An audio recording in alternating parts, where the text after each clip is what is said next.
Peinture, création numérique et échange d'idées.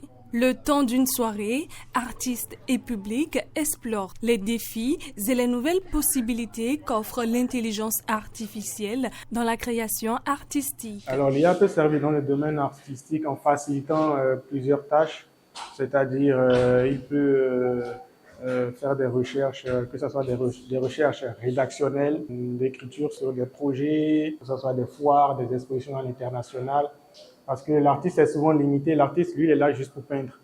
Et donc, se subdiviser en plusieurs parties, c'est un peu compliqué. Donc, l'IA peut l'aider à alléger ces tâches. Mais si l'IA révolutionne certains usages, elle ne saurait remplacer l'identité culturelle, qui reste profondément humaine.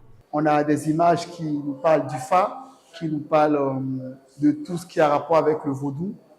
Et c'est juste pour mettre l'accent que l'IA ne peut pas avoir le pouvoir sur la culture ni le Fa. Parce que aujourd'hui, même si on demande à l'IA, crée-nous une image d'une femme africaine dans une case, dans un village, je pense qu'il fera ce qu'il peut, mais pas totalement ce que l'artiste veut. Au détour de ce vernissage, la qualité des œuvres et la pertinence des réflexions suscitées par cette rencontre entre l'art, l'innovation et les nouvelles technologies sont explorées. Nous avons visité l'ensemble des œuvres. Nous avons confirmé l'adage qui soutient que, quel que soit l'âge, la valeur peut compter. Ces jeunes artistes ont montré qu'ils peuvent manger à la table des grands.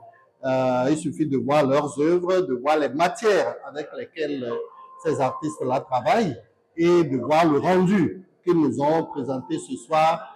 Très intéressant, et ceux qui ont choisi de donner à ces artistes-là leur chance ont raison de le faire. Quand l'art rencontre l'intelligence artificielle, c'est un alliage entre la sensibilité de l'artiste et la technologie pour enrichir sa création.